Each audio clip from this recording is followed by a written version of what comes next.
we now explore and survey the multitudinous instances of sacred elements throughout the SnyderVerse.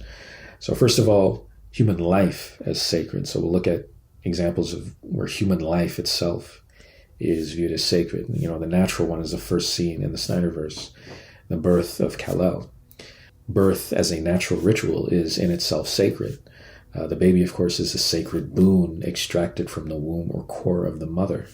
Right? The womb itself is the protection that nurtures the baby in this case. Clearly, lots of care must be taken in the process of birth to extract the baby into an exposed reality. So, you got to be very gentle with the baby. You have to take care of it. It needs to be protected, right? It needs to be kept intact. It needs to be whole.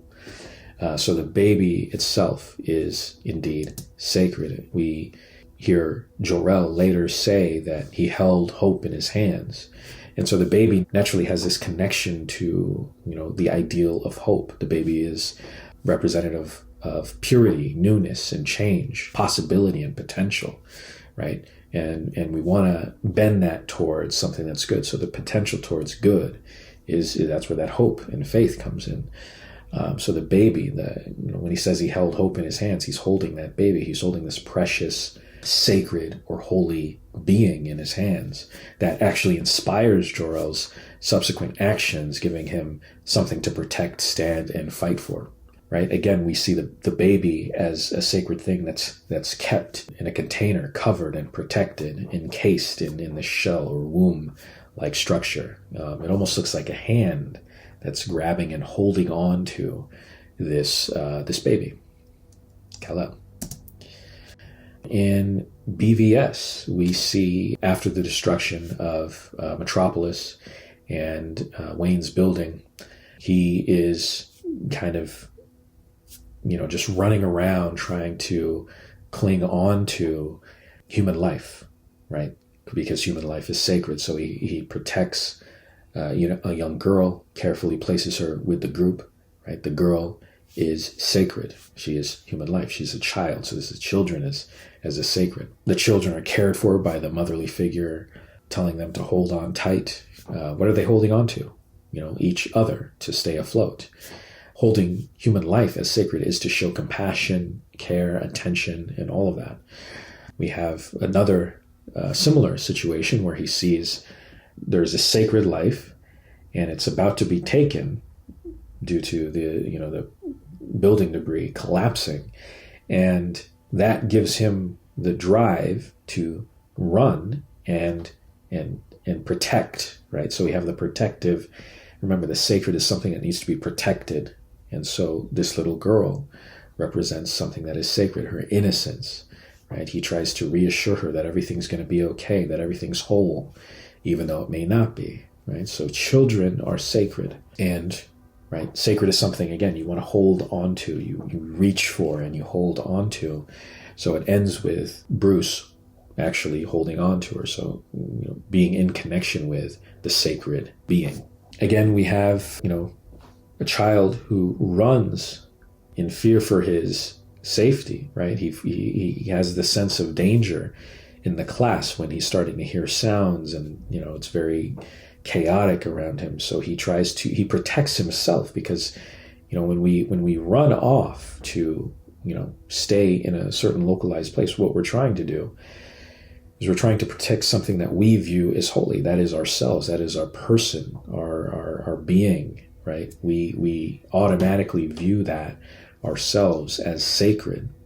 And so he wants to run and protect that. And so he shuts everything else out so that it's protected. Now, of course, Martha works to convince him to leave the room. She is essentially extracting this sacred thing, again, from the hidden place, from the place that's sectioned off from the rest from the group. There's this idea of the sacred being kept off in seclusion from everything, but then there's also this idea of extracting it into the exposed or public view, right? So he is the sacred thing that she is extracting and convinces him to come out. And when he does come out, what does she do? She cradles, holds, and protects Kal-El, saying, even in this exposed world, you are protected by my love, right?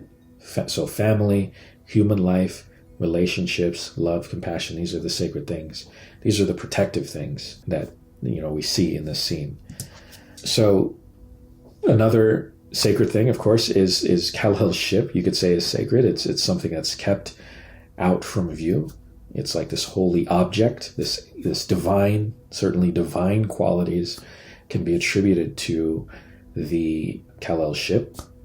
And Kal-El, or Clark in this case, is also the sacred thing that the Father holds dear, right? So he holds him close. He shows him love and compassion. He is his son or son. So the son is like this double meaning of like, that's his son, but that's also like his hope for the future. That's his son, which the actual sun sort of represents this kind of hope for a new day. When you see like the sun rises again, and that's like, oh, that's hope for rebirth. That's hope for something new, right? So the sun represents that newness, that hope. He is John's holy of holies, which makes sense as a loving parent. So he holds him close like Martha did. Again, human life and human relationships and family as sacred is expressed when Martha looks for her family photo album amongst the chaos, amongst the clutter, amongst the destruction caused by Zod. What does she say? She says, "It's only stuff." I'm so sorry. It's only stuff, Clark. It can always be replaced. But you can't be. Right? It's only stuff. So you see the hands. Remember, the hands, again, come in when someone is reaching or striving towards something that is precious or holy or sacred, right? And so, again, she says all the stuff, all that other stuff is just stuff, right? So that's, the sacred is in juxtaposition to everything else that's not important. So the sacred is the important thing, the other stuff not important. And that's where you get this idea of hierarchy. So the word higher, remember, means something that's holy or sacred. And so when it's used in the word as hierarchy, we know that something sacred or holy is the thing that creates this juxtaposition between the stuff, it's only stuff, Clark, to the stuff that truly matters, right? Which is their memories, their family, their relationship. So she holds those memories. She holds him, right? So both of these things are holy. It's just holy everywhere. So everything's sacred. Again, so Lois Lane, because of her knowledge of Clark at this stage, and people are aware that she knows something that can help prevent the world from doom, the U.S. government comes in to pull her away and section her off from society. So Lois Lane is a holy figure. She is a sacred being because she is important. She has special knowledge. She has some connection with the divine, right?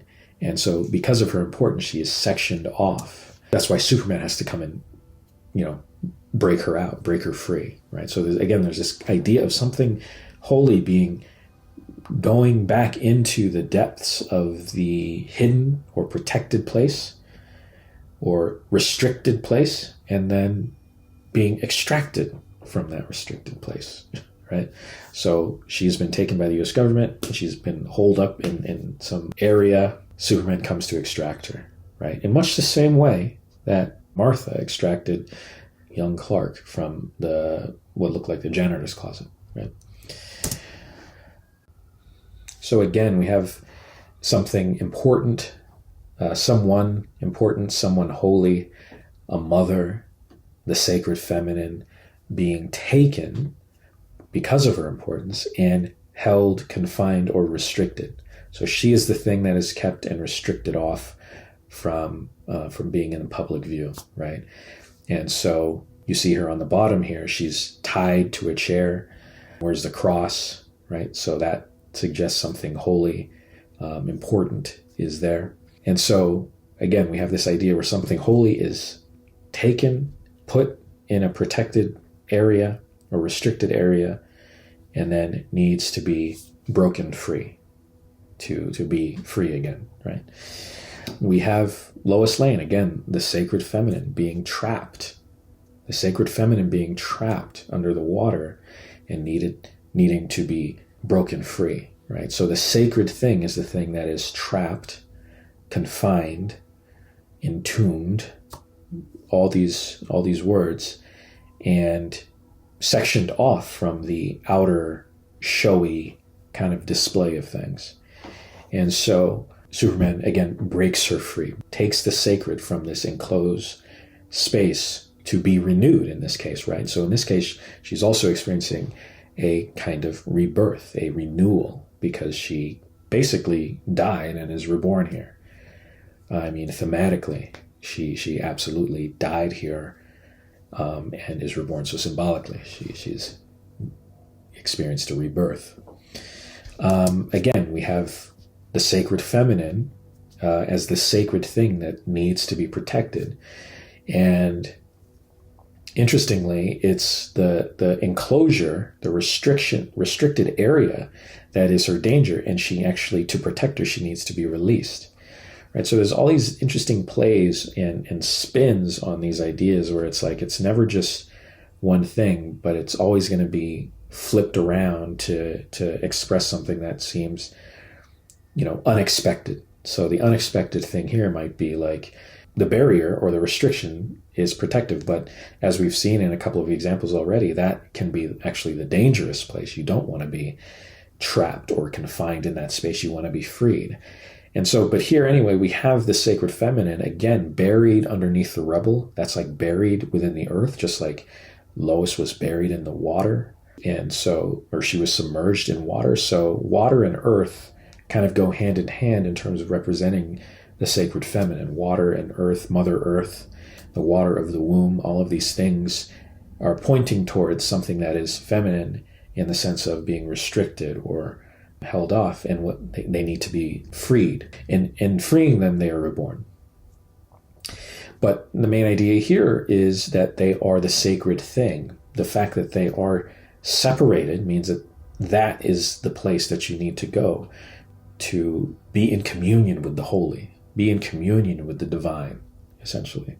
We see both of those examples of the sacred feminine reaching out or trying to break free from earth in one case and water in the other case, right? In both cases, they're suffering or in a state of panic or fear, and they, in some sense, die symbolically. So the sacred feminine is reflective of the feminine aspect of all our psyche that man in particular needs to reconnect with. So we see Perry, he's a very masculine person throughout the movie, very harsh, very, aggressive, and he connects with that which represents the sacred feminine.